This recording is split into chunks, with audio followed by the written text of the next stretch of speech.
Bouncing with that drop. KCP in the middle. Bounce. Larry in there. Throw that baby down. Oh, my goodness. What? Howard, are you kidding? With some anger. Kyrie get out of that double team. With the hip fake. What a move by Hakeem Olajuwon. Levine, he goes right. Oh! Does anybody know how to post video? Welcome back to the NBA Drop Step Podcast. Home team, B-Dog, Book the Hook, and Houston. We are rolling through the playoffs as the first round is underway. A whole lot to get to here in episode 13 of the Drop Step Podcast. Get a chance to talk about Houston. They get a chance to redeem themselves from last year. Probably going to need a little bit more defense. We'll get to that. Milwaukee, will they even have any problem dealing with Detroit? A bad, loose, wild elbow. Was it that, or are people just whining and complaining? We'll get to that. We'll also get to some of these first-round matchups where folks are proving they deserved their seeding accordingly. Gentlemen, how you doing? B-Dog, Book the Hook, Houston, how y'all doing today? I'm good, man. I'm back. Saw last week, y'all want to take some shots at my Lakers, so y'all lucky and fortunate that I wouldn't have been here to defend. Shoot themselves in the foot. There's no need to even bring up that word in this episode because they're not playing anymore. So okay. Let's let that go. They gave me the content, man. I just talk about what they give me to talk about. Y'all laugh at my pain all y'all want to, man. Do what you got to do. They stopped playing back in February. First round underway in the playoffs, and we can get started with the historic collapse. I look at it two ways. One, it was a fun game to watch, and two, it was a teachable moment for a championship team. You could still have those, as the Golden State Warriors were up 31 points with more than 7 minutes to go in the third quarter, game 2 against the Los Angeles Clippers, and they lose the game. They lose Kevin Durant to 6 fouls. They lose Boogie Cousins to a quad injury, and they end up losing a little bit of their invincibility. Now they have to refocus, get out. Y'all's thoughts, anybody to blame? One game, they better watch out. How do y'all feel about being up 31 points if you're a Warrior and going out with an L? Now, they're still going to – look, I'm going to start with this disclaimer. They're still going to win it all. So it goes from – oh, yeah, it's a clear-cut, boom, boom, boom, look, let's get ready for next season to, it's a little concerning, but they're still going to win it all. Look, there were a couple of games this season where they blew some leads at home. So this may be the biggest one, but this isn't the first time we've seen them blow leads at home. I don't know if it's boredom. It can't be boredom now because it's the playoffs. Get your act together. Now, it's just going to be what it is with the Warriors. As far as we know, they're going to give up a couple of games, but at the end of the day, like you said, they're going to win it all. But we said it last week, Book, the Clips are going to muddy this thing up. They're not going to make this an easy out. I don't think this is going to be the last game that the Clippers win in this series. So I think it's going to be dirty the whole series long. You see that Patrick Beverly is in KD's head already. So I think it's going to go about like 6 games. Man, the Clippers, as quiet as kept, the Clippers they match up really, really, really well with Golden State. It's a really good matchup for them.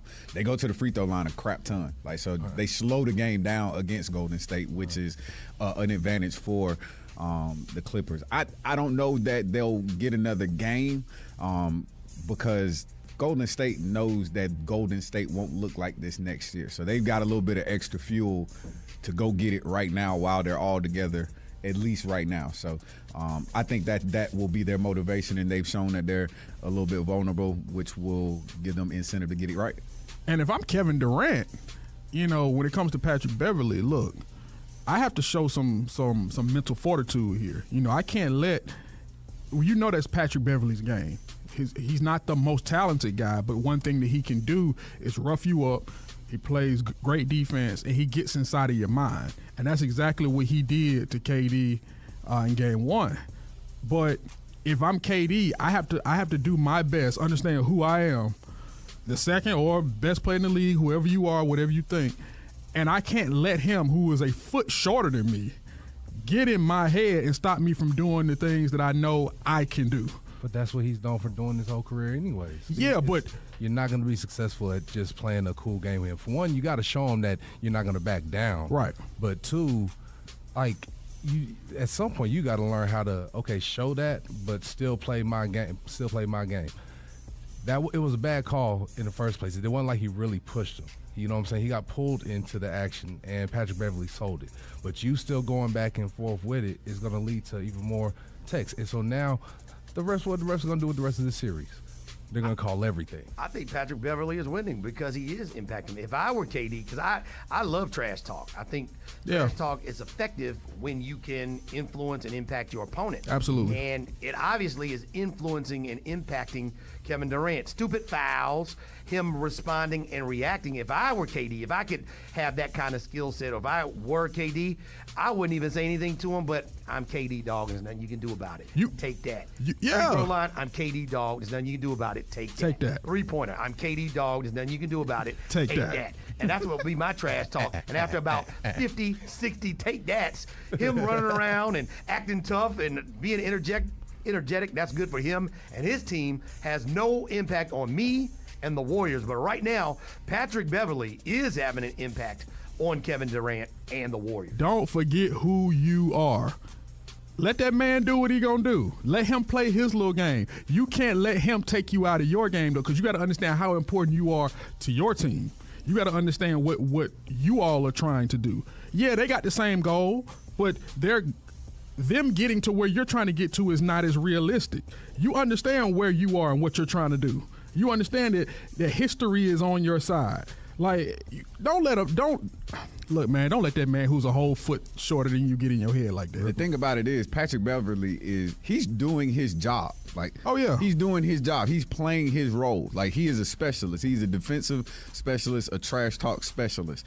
Kevin Durant is not doing his job. He's letting Patrick Beverley take him off his job. Kevin Durant is a perennial all-time scorer. You're not performing in the way that we need you to perform for our team. Real quick before we move on, is this Boogie thing gonna really affect them? We still say they win even without Boogie? Yeah, it went from being, we don't even need to talk about this now, to they're still gonna win it, but I think they're a little vulnerable because I think Boogie is that enforcer down low. He's the better big man option than what they had. I'm looking at Clint Capella now like, this is yours to take. Yeah. But okay. Should be looking at Jokic in the same manner. Joker, yep. There are people that can take advantage of Boogie not being there for sure. Yeah, it'll be interesting to see how it impacts him on the defensive end of the floor. The funny part is offensively, going up to the playoffs, the Warriors' numbers and their averages in certain categories have gone down with Boogie on the floor, even though they needed to win some of those games, a lot of those games, to make sure they got the number one seed. I think outside of just this series, it gets to this whole taking less to go play or taking less to go be a part of something. Part of your decision-making as a professional is to be happy and what you're happy with. And I wonder, would you rather be a person that's like John Wall, who's got hundreds of millions of dollars and survives his injury as a very, very rich man, or taking the $5 million, trying to get a championship ring, and now Boogie Cousins now with an Achilles and a torn quad, his value money-wise is going to go down into the future. Jalen Rose said this morning, and I really agree with him. If I was Boogie, I'd come back to Golden State next year. Yep. Because with me they work with me to get back from my Achilles tear. They didn't really need me as much. So when I came in, I added to what they already had. So I understand that they'll take care of me. They'll work with me to get back versus trying to go somewhere else knowing I'm going to want to get paid. And then pretty much it's going to get shortchanged because now I have to prove to the other franchise that I'm fully healthy. I don't have to do that in Golden State. Boogie Cousins going down could end up being a silver lining for the Golden State Warriors, because like we talked about a couple weeks ago, Draymond Green's value on any other team in the NBA is not what it is to Golden State. So I feel like he's going to have to come back at a cheaper price. He can go somewhere else, won't be nearly as effective, won't be the player and the caliber player that he is for Golden State. Same thing for Boogie. So I think that Golden State now has, a financial angle to be able to put this thing back together if they choose to. And on a foul way, it's beneficial, I think, to the Golden State Warriors, because had Boogie been completely healthy, played well, that might go into a little bit more of a decision they would have to make as far as how they structure the rest of their future. Exactly. How much do you give Klay Thompson?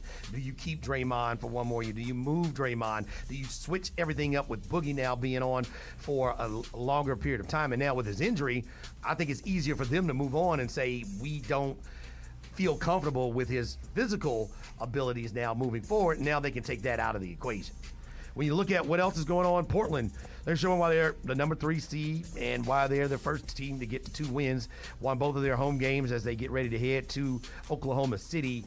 It was a very good game, too. I thought Damian Lillard hitting some big shots. The energy level was good in Portland, but the game still really wasn't decided until the fourth quarter, and they kept pointing out during the broadcast, and the guys in the studio on TNT kept saying the same thing. Why were the Thunder yanking so many threes when it's not what they do? Use your big men, use Russell Westbrook to put his head down, get in the paint, and figure out a way not to shoot your way out of the game.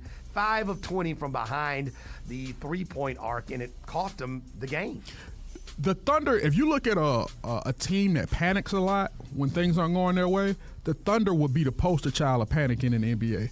Because whenever they're going up against a team that is actually knocking down their threes, they get in panic mode where they come down and start yanking the threes too. Russell start yanking. We know Russ is not a shooter. Paul George may not have a great shooting night. He hadn't been shooting the ball well throughout the playoffs right thus far. So they are the epitome of panic mode when things are not going. They have a hard time calming down, doing what they do best. I think that's Russ. But the team goes as Russ goes. So that's the problem. Russ has always, I always say his biggest weakness is his biggest strength. Like his energy can also be his biggest weakness because sometimes he rushes to do things. It's okay to kind of slow down and work within your offense. Sometimes I think if things are going crazy their way, the other team's way, he got to go crazy this way. And sometimes it can prevent that team. It could be a crutch to that team in a sense. And it's been a crutch to that team because it was the same thing back when KD was there too. So it's not like it's been a change. Whenever another team is going on a run, they feel like they got to panic and start throwing up all these threes. Yep. But you're not doing it in a rhythm. You're doing it, like you said, out of panic, out of being stressed in the moment. So it's the same thing. And you said that it's the team goes as Russ goes, but everybody's been trying to say that the team's going to go as Paul George goes. It should. But here's the problem with that. Paul George, to me, still doesn't seem like that guy that's ready to go talk to Russ and like, hey, you need to let me have it. If he can't do that, then he's giving room for Russ to continue on with this. Oh shoot, here everybody go now. I got to start jacking up threes. Now we everybody got to get threes up. No, but I see it like because of the relation, because I think the loyalty that Paul George has to Russ and the loyalty that Russ I think knows Paul George has to him. I think if Paul went to him and said, "Hey, let's work this out this way," I think Russ would be a little bit more receptive. I would think because of what Paul has shown him over the last 2 seasons and the way they played together. I would think. Well, he need to figure it out. Well, but see, the problem is still though you can't rely on Paul George right now because of his shoulder injury.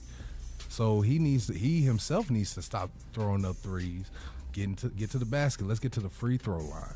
Let's actually get some points in the paint going. Like you said, involve the big man. What's going on with Adams? He's one of the best big men in the game, isn't he? Yeah, but I don't look at him. I look at him as a big man that's a good player. I don't look at him as a guy that I can always go to, throw the ball down to the block, and have him go to work. I tell you what. Action. Anything with him? Yeah, but he's not Boogie. He's not. So when I look at a good big man, I see Boogie.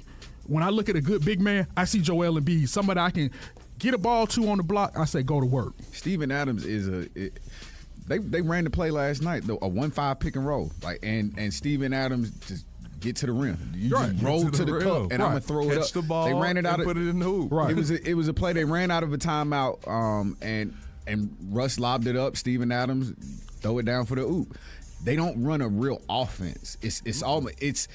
it's almost Houston Rocket like without the personnel that can be your guaranteed. Like Houston, we know who the player that's going to have the ball in their hands, and he's an efficient scorer in James Harden. They certainly can't spread the floor like Houston. No, and they can't.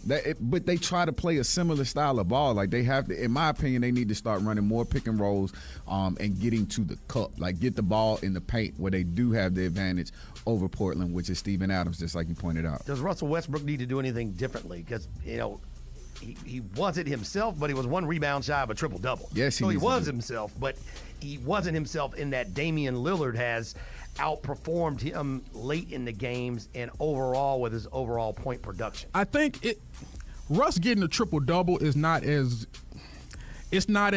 grand to me. Let's say it's not impressive. It's not as impressive to me because he can have a triple-double. I'm looking at his field goal percentage. How many shots is he taking? How efficient is he? And he hasn't been very efficient. So he can have a triple-double, but if he's going to shoot 4 of 18 or 5 for 20, that ain't helping us out. Even if he does get, a double digits in rebounds and assists, it really doesn't matter. And I made a mistake. Yeah, he was 5 for 20. The Thunder were 17% from behind the three-point line. Ridiculous. And 6 of his shots were three-point shots. So he went 1 for 6 from behind the three-point line. So that was a lot to do with just the flow of the game and the offense. And missing shots leads to transition opportunities. Leads to I think you just answered your own question. What does he need to change about his game? Okay, there it is. And he also has to stop letting we talk about folks getting into other people's head. We all know this little thing between him and Dame Lillard. I think he's kind of letting Dame get in his head as well because I think it's kind of easy. Russ is a very emotional guy. And once his emotions start getting to that peak, that's when he starts going out of control. Because if he going to go off, I'm going to go, I got to show him that I'm better than he is. And at that expense, he puts that's at the team's expense. Now your team is struggling because you're doing this one-on-one thing while the other guy is playing within his offense and he's just hot. You're trying to show that guy up. Stay within your offense. Stay within the scheme and play your game. I think he's kind of letting Dame Lillard and that backcourt with the Trailblazers are thriving. Yeah, I don't think they have enough. I just don't think the Jeremy Grants. I don't think they have enough to deal with the Trailblazers are the 3rd seed for a reason. They're the better team. Yeah. And certainly playing at home, they had every advantage that you could use. And it was still, late in the 3rd quarter, it was a 5-point game, 6-point game. They really didn't pull away until late, which is what the good teams do anyway. But I just don't know if the Thunder are really going to have to get off to a good start in OKC. They're really going to have to ride off the emotion. They're going to have to watch the turnovers. I think the big thing, Paul George and Russell Westbrook, big part of the turnover situation. So when you're missing shots and you're turning the ball over, your 2 best players just not helping you be as efficient as you could possibly be. Moving on to the Nuggets and the Spurs. Nuggets, you want to talk about a team that needed a win. The Nuggets needed a win. Jamal Murray did exactly what he needed to do, and good coaching, I thought, because the man was having an off game. He's 0 for 8 in the first half. He's down 14 at certain points in the game. It's a situation where the season could be on the line because you don't want to go down 0-2 to the Spurs and Popovich and try to dig your way into going into the second round. I thought Mike Malone did a really good job of settling. He said he pulled him to the side and said, settle down. Seems like you're pressing a lot. We love you. I love you. We trust you. Just settle down and let the game come to you. And you talk about your head coach having faith in a young guy in his first playoff appearance. And that's what obviously Jamal Murray needed to hear. Obviously had 21 points in the 4th quarter. Like you said, did not start the game off well, went 0 for 8. A young guy in that situation who's played well for you all season is a big part of where you are now.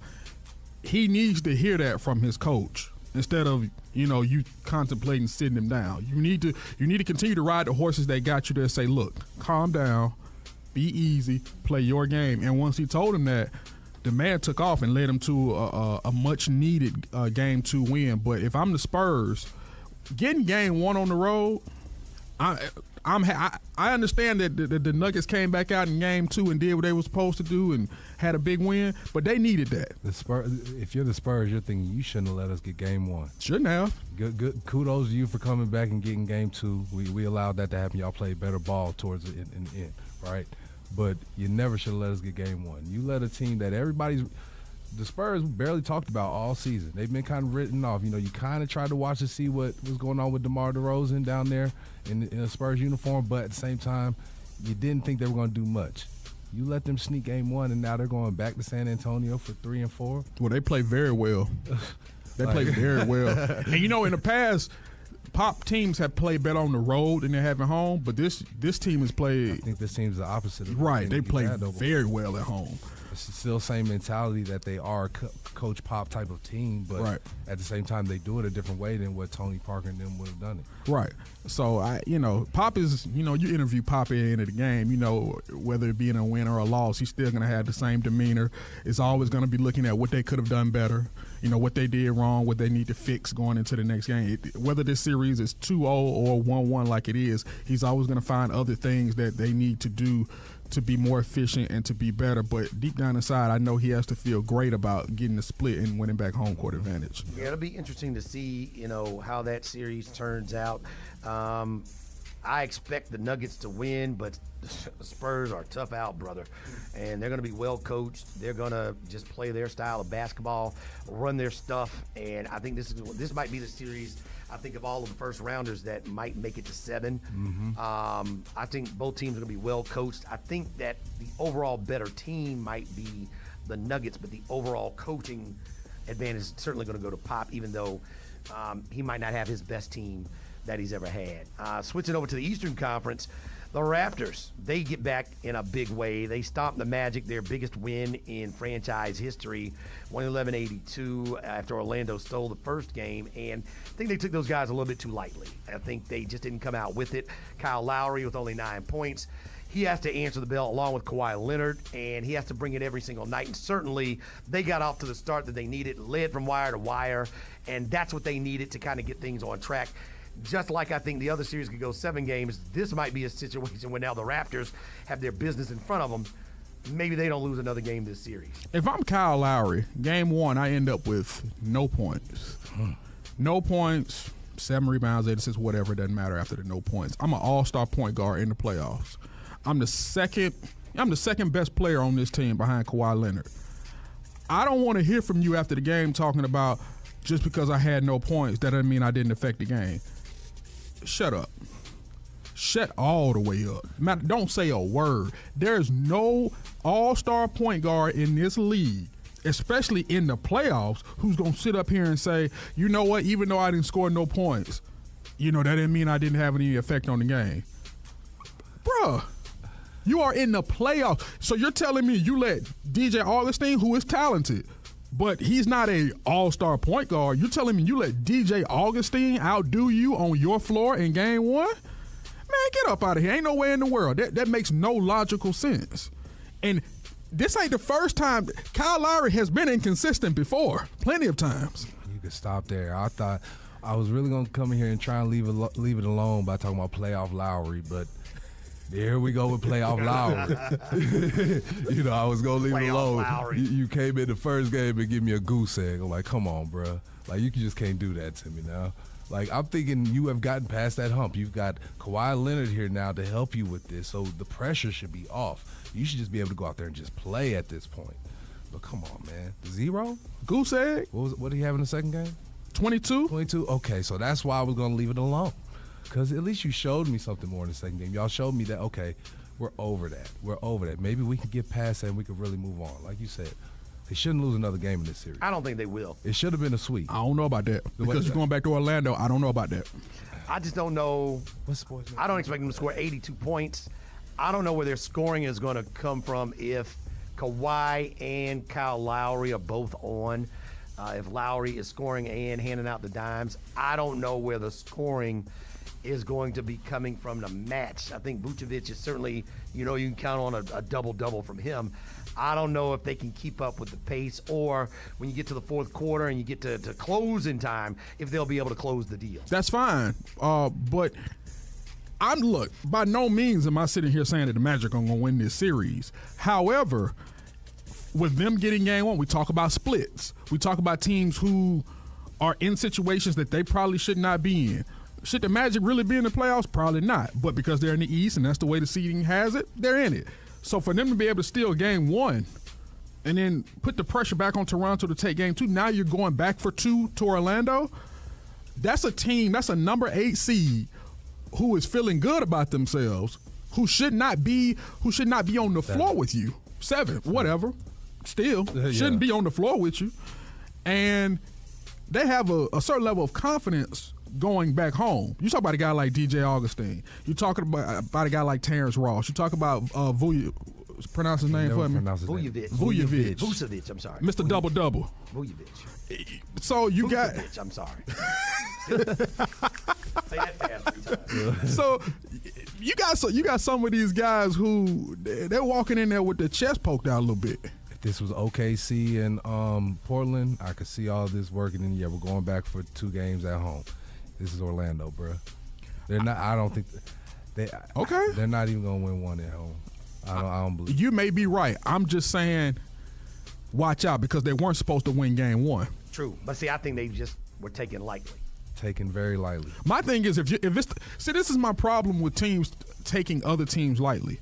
If a team is in the playoffs, especially if they know they're not supposed to be there, they playing with house money because it's really like, what do we have to lose? That's why you take them lightly, though, because they're not supposed to be there. And that's why they should probably, they don't have anything to lose. They're the last team, one of the lower seeded teams in the playoffs.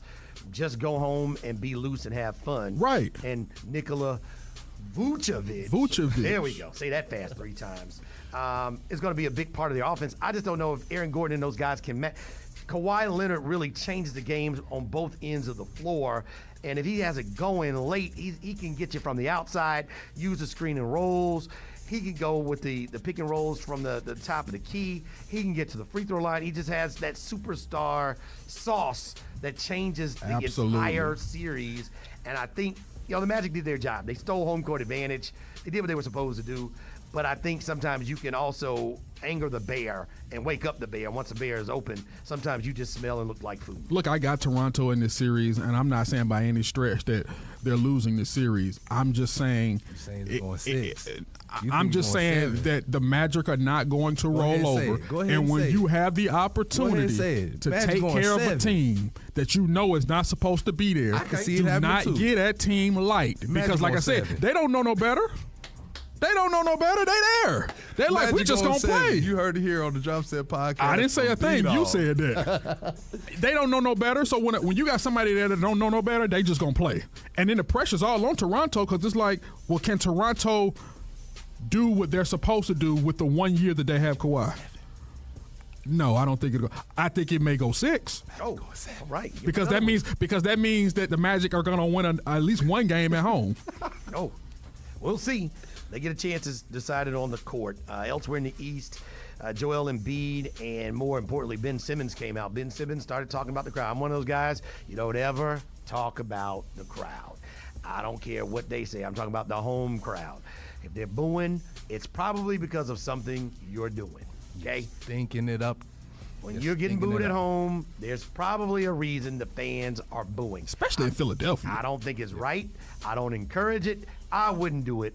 But when people are booing and they paid for playoff basketball and you put up the mess you did in game 1 and you're in Philadelphia, you're going to get some boos. So the way Ben addressed that, going over there, stay over there with them, it was kind of a sore spot. But he came back with the triple-double, kind of set the tone, watched the turnovers, and got them, back into the series.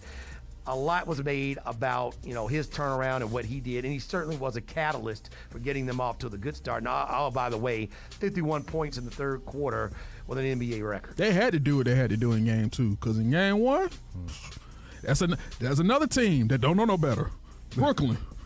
I'm just saying, like, you got these teams in here who just playing with house money, where it's. All right, I'm not gonna let you talk about. No. Brooklyn a little bit more than. No, right, but Brooklyn. They feel like they really got a shot against us. Right, but this is also a Brooklyn Nets team who's come off 2 years where they were the worst team in the NBA. Yeah, but that was on purpose because they were trying to trust the process. Fine. Even though they had a sucky process. Okay, fine. Just because you trust the process doesn't mean the process is going to come to fruition. Everybody can't be Philly. Right. So, Ben Simmons, bro, keep your mouth shut and just play ball. You had 9 points in the first game. I'll put you. It's as simple as you put up a triple-double. Did they boo you? No. You play good, you're fine. When you perform badly, just like at school, you do bad on the test, you get an F. Well, in the NBA world, an F is probably going to be getting booed. But see, this is also the time where, and this is where aspects of his game really need to be worked on in the offseason, because when you see numerous times when it comes to spreading the floor, there are a lot of times I saw them running certain plays and the floor was not spread enough because Ben Simmons cannot shoot. And you got guys, whenever he gets the ball 15 feet, 18 feet or behind the three-point line, it's really like playing 5-on-4. They're lagging off of him. They want him to shoot anything outside of the lane. They're lagging off of him. They are sagging back and using their defensive sets to see what Ben Simmons is going to do. How big is Ben Simmons? He's 7 feet. 9? I think he's taller than that. He got to be at least 6'10". I thought he was No, 6'9". he's like 6. He's like 6'9". He weighed about like 4. No, he 2 something. He bigger than that. I mean 2 something. Yeah. I'm tripping. You got that man as a lightweight. But no, my point is that 6'10", 230. 230. Yeah. Okay, you're a pretty big dude. If y'all ease up off of me and you giving me daylight, I don't need to pull up. That's just giving me enough room for this locomotive to get the move. And that's I'm what coming I'm downhill. That's what I'm hearing. People who say, because I appreciate Ben Simmons, even though he cannot shoot. And the other thing is he cannot shoot free throws. Right. 58% free throw shooter. At some point, even if you're in a close game and he's triple-doubled, somebody's going to a hack of Simmons. And it's going to be a problem. Eventually, free throw shooting will catch up with you. But the argument is, he is 6'10". He can get to the rack. He's highly effective in the lane, and he's handing out, almost 8 assists a game. So what else do you want from your point guard if he can get you 16 and 8? He doesn't have to shoot if he's able to give you those kinds of numbers. But is there an antidote for a player that does have glaring weaknesses like he can't shoot? It's just exactly what you're saying. It's getting in there and then dishing it out. He's, like you said, he's still going to give you 16 and 8. We're trying to get into this point where we're really playing positionless basketball and everybody should do everything. But there really was a point in time when your point guard wasn't shooting three-pointers. So why should we expect them to? I don't need him to shoot three-pointers, but I need him to be respectable from 15 feet. What's wrong with being consistent from mid-range? I want my point guard. No, if he's 6'10", I want him to be able to knock down a mid-range jump shot.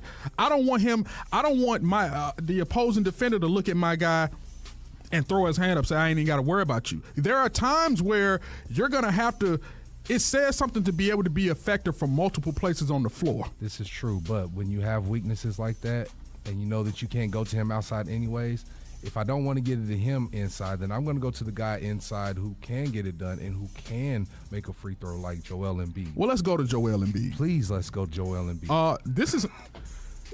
Like, that's really who you should be going to. Like, you should be. Yeah, he's going to get – Ben Simmons is going to get you triple-doubles. Why? Because a lot of them points need to be going – a lot of them assists need to be going down to who? Joel Embiid. Yeah, easy passes. Easy passes, like lob it up. Right. Come on. But and then when I'm up here and I'm stuck and I'm going to feed it down to him and say, big man, go to work. Why? Because he's a big man that can go to work. If he can stay on the floor. Or back. If he can stay on the floor. It's a situation where we need to give Ben Simmons time because he's been to the playoffs. He's been to the playoffs again. He's been part of a couple of pretty good runs the last couple of years. He's an all-star. And looking at him and let's say Giannis Antetokounmpo. Giannis wasn't what he was 6 years ago. Right. He didn't shoot the way he does 6 years ago. He's improved and gotten better. Still not a great three-point shooter, but outside of that, everything else he can do. He's going to be the MVP. But he's respectable from mid-range, which Ben Simmons is not. I agree wholeheartedly. Look, I understand how Ben Simmons can attack the basket. He's LeBron James-esque when attacking the basket. There have been many times we've seen him here in Atlanta. He's coming downhill. You might as well just step up out of the way because there's nothing you can do about it. However, there are times where when the game slows down, like the playoffs do, I need the defender to be able to look at you from 15 feet out and to be able to guard you and say, you know what? He's worked on that jump shot. He's worked on that 15-footer. I don't need you to respect that because my Please, guy's I do. My guy's name is Joel Embiid, and I'm feeding him this. Forget Joel Embiid. I'm sorry, there is nobody in the East that is going to contend with that man down low. So in any position that he's at, Are you a stats guy? Because Embiid's his player efficiency rating is higher than Ben Simmons. So are you a stat guy? Does his average have anything to do with that? Because he's a more efficient player. I know he's I'm not a stats guy, but if the stats back it up, then cool. I mean, because really, I see what the guy has down low, and I don't see anybody down there contending with him. So you're weak out there. So we're not going to even rely on you. I'm not going to look at for you to do that. We got other guys for that. We have JJ Redick to shoot from out there, don't we? But yes, but I'm not even talking about from 3-point land. I'm not worried. I'm just talking about having, because of where the game is. And you're talking about, if we're talking about, we would talk about 4 other guys on the floor who can shoot. I don't need Ben Simmons to do that. But this is outside of time. But this is outside of them. If I'm talking about becoming more of a complete player in the league that we have today, and I can do everything else, what are aspects of my game that I can work on? Maybe I could become more formidable from 15 feet to be able to expand my game, because as I get older, I have to be able to pick my spots. At this point in the play that we're going to the playoffs, it's not going to happen now. So I really do hope it may not happen now, but in the offseason, I'm going to need him to take 500 to 1,000 jumpers. Hope that he is that type of smart player like everybody else to go out there in the offseason and work on that, and hopefully comes back with a better position. That's the difference between being good and great. Right, exactly. Everybody can't be great because everybody don't need to do what they have to do. I know you can't do it. So as much as the team is gonna lag off of you a little bit, I'm not even gonna look for you to do that. I'm gonna go to somebody else for that. Open for a reason, right? So I'm not gonna give you the ball. So what if? Okay, speaking about going to somebody else, what if because guys have off nights? What if somebody else is having an off night? What if somebody else's shot is not falling? But maybe if I had a shot, my shot could be falling that night. But I have to be able to have that. Jason Kidd wasn't a great shooter, but he worked on that though. He got better as his career went on, and he was more of a point guard who was big at the time, who could help distribute, help facilitate an offense. Is that not, I ask you, gentlemen of the jury, what Ben Simmons is?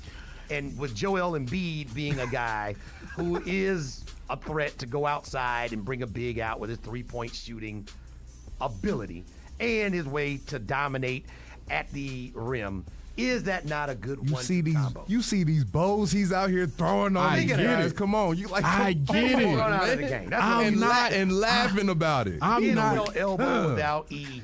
Chicken wing. Should Embiid have been thrown out of the game for his elbow to Jarrett Allen's chops? No.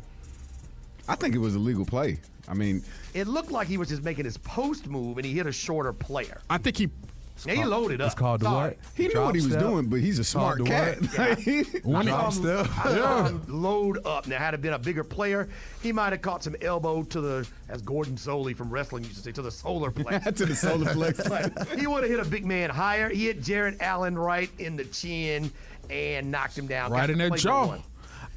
He tried. Look, do I think he did it perfectly? Yeah, but hold on.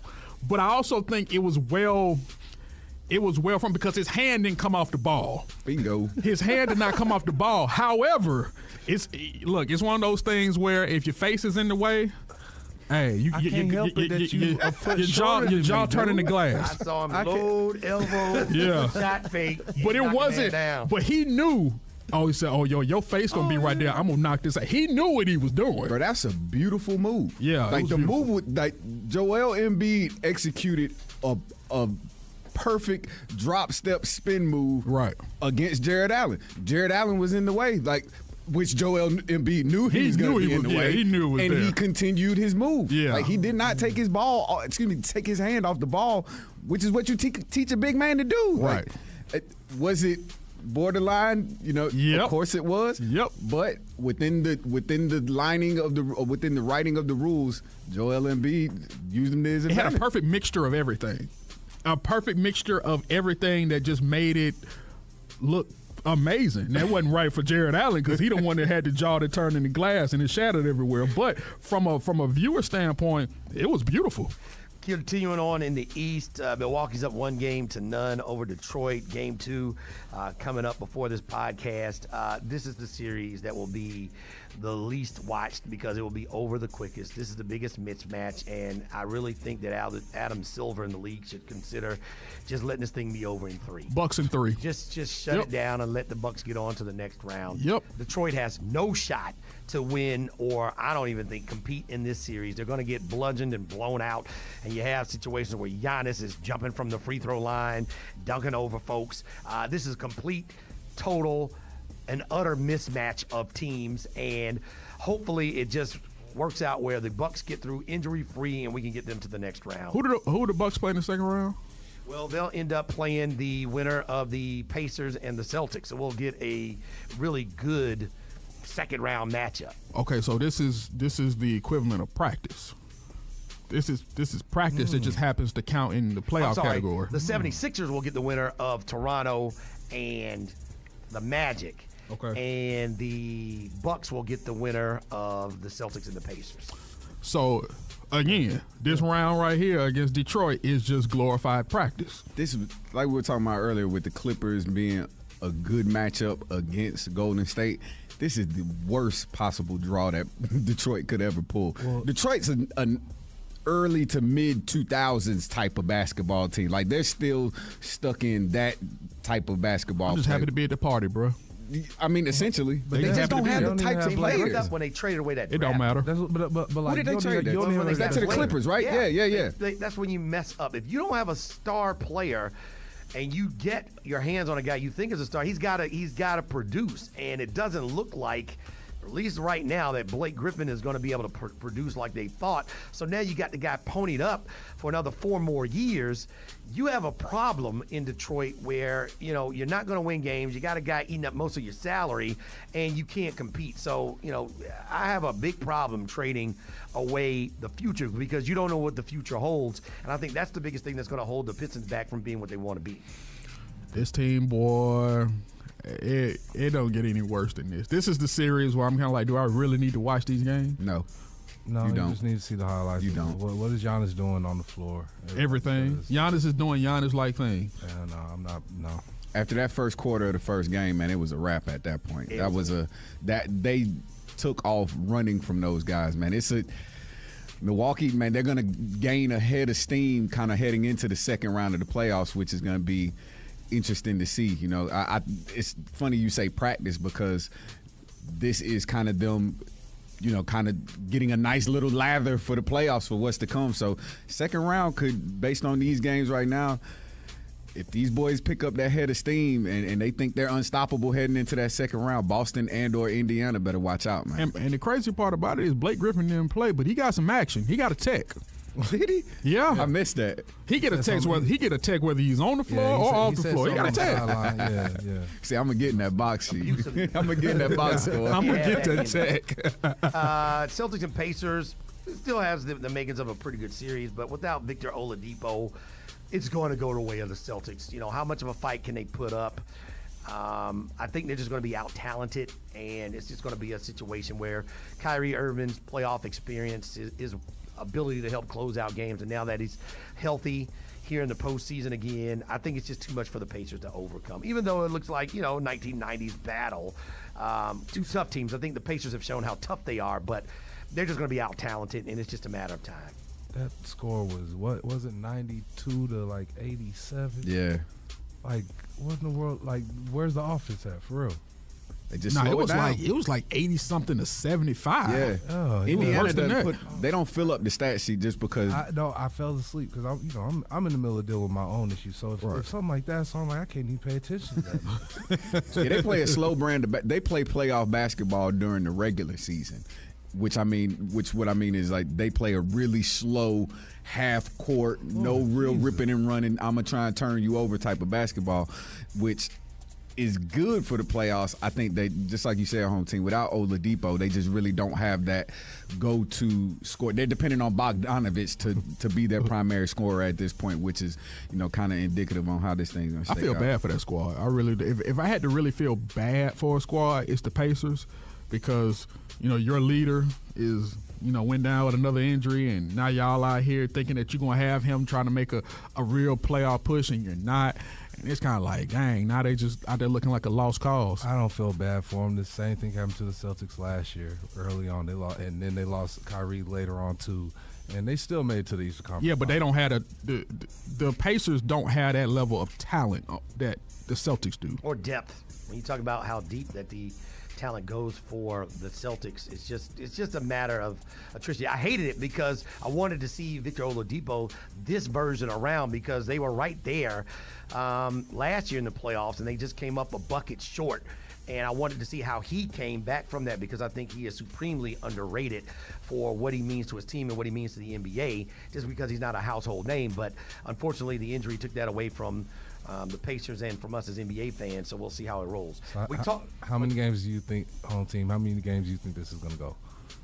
I think it might go 5. I can see 5. It might go 5. A gentleman's sweep. Yeah. If Kyrie's Kyrie, this thing will go 5. Well, no, if Kyrie is really Kyrie, Sweep. he needs a sweep. Okay, could be. I would rather a sweep and then everybody's more healthy for the next round of the playoffs. It's better for them, better for us. Because like you said, they would need to. They would have Milwaukee waiting for them, right? Yes. Yeah. So. Yes. Yeah. You need. Because Milwaukee gonna get theirs over with. Play around with Indiana if you want to. You end up with Milwaukee playing tired at that point. We talked about playoff Lowry. What about playoff Harden? He's the guy everybody's going to be watching. If they're going to win a championship, and this is the best team they're going to have, and Boogie Cousins is out with his quad injury, and it looks like the Warriors could be mere mortals, this is the team. So we came out and had a pretty good game 1, and the defense looked a little better. How about that? Mike D'Antoni having a little defense show up in the postseason. Is this scary for NBA teams, or is it a situation where they just played a team that wasn't ready to play? You're talking about the Houston playing defense? Sure. The D in D'Antoni actually stands for something now. So it's one of those things where, when I hear him talk about defense, it's like, we play a little defense. He never puts an emphasis on it, but if they want to play defense, it's optional. It's optional. We can do that. But what if they did though? Like at some point, what if you actually got James Harden them to really buy in on playing defense? Can we just go ahead and really take over this league if they actually play both sides of the ball? Who knew? Who knew? Got this offense, and I'm not saying James Harden playing a whole hell of a lot more defense. I'm just saying as a team, period, if you lock down better, then doesn't that lead to all the offense that you do have being even more powerful? That's something I want to ask Hawks coach Lloyd Pierce is, because I think just based on what I've seen, even teams that really want to or can play good defense, sometimes you get seduced into taking bad shots because of your pace, because you're getting up and getting a lot of possessions and you're jacking up a lot of threes, while you still can play. We saw, I guess the best case in point would be what happened to the Warriors. They were dominating defensively. They were giving out the business to the Clippers in the first half offensively and defensively, but then their defense went away and it allowed the Clippers to get back into the game. And I just want to know how difficult that is for a coach that preaches high pace, high offense, how that helps, how hard it is for you to coach and get the effective defense you need when you're running up and down the floor so many times. Yeah, I think, getting back to just the Rockets and everything that they're doing, we talk about how teams need to get rid of certain teams as quickly as they possibly can. I would think that the Rockets would try to also get rid of the Jazz as quickly as they can because they're going to see the Warriors in the second round. That would be the second round matchup. With them that would be the second round matchup. That's the 4-5 matchup. Yeah. So you would get rid of them as quickly as you possibly. It's the battle. It's a battle within the battle. They're battling with the Warriors to see, okay, who can we get rid of the quickest in our first round series? Who can go home and get the most rest and then come in here more rejuvenated and much more ready to start this round 2? It'd be crazy if Houston wrapped their series up before Golden State, which at this point is a possibility. I mean, based on them where the standings are right now. So they better quit playing, just like we were talking about with Boston. They better quit playing, get it over with quick, because you got a juggernaut waiting on you in the second round. Yeah. I've liked what James Harden has done all season long. I think he got undue criticism. I mean, my goodness. Right. Mad at a man who's scoring all these points, all these 30-point games, when Chris Paul is out hurt, when Clint Capella is out hurt. I say and then MVP. people are talking about they don't like it. What do you mean you don't like it? Man's putting the team on his back. Man is doing things historically. Man is invoking the name of one of the greatest centers of all time, Wilt Chamberlain, and people have a problem with it. What's wrong with it? The man has shown, in the regular season, the man has shown that he is willing to do what he has to do to help his team win. I'm just ready to see if he can take it to the next level. Yeah, well, we'll see. We'll see who can get done with their first round series the quickest and who can go in the round two the healthiest. So we'll be watching. Yeah, what they'll be looking for, especially in the East, is if the Celtics and the Bucks can go ahead and take care of things early, have the other series go a little bit longer so they can wait on round two and get more health, more practices, more rest in, because there are a lot of sore knees, achy ankles, and a whole bunch of banged up body parts this time of the season. So handling your business early is something that teams need to learn as well, because the Warriors might learn that too. Playing maybe an extra game or two now that they're not up 2 games to none might end up being bringing a little bit more wear and tear to them than they thought. Clint Capella, it is on you, sir. Your biggest target is out the way now for the next round. So you make it to the second round early, man, you can have a field day. But you talking about catching a break, boy. I would have loved to see Boogie against Clint Capella. Now we don't get that, man. I'm sick. I'm sick about that, man. Yeah, we all miss out. Congratulations, Clint Capella. Get well. Come back as soon as you can, Boogie, because you are a piece in this game that we do need. And, yeah, I hate to see you go down like that, man. Well, that'll do it for episode 13 of the Drop Step Podcast. We'll be back as the first round of the playoffs continues to move along. We'll see where the teams will be next week, and we'll see if some teams will have swept their way into the second round as we move along here throughout the playoff run. For B-Dog, for Book the Hook, and for Houston, I'm Home Team. We'll see you next time on the Drop Step Podcast. Holla at y'all. Peace. Already.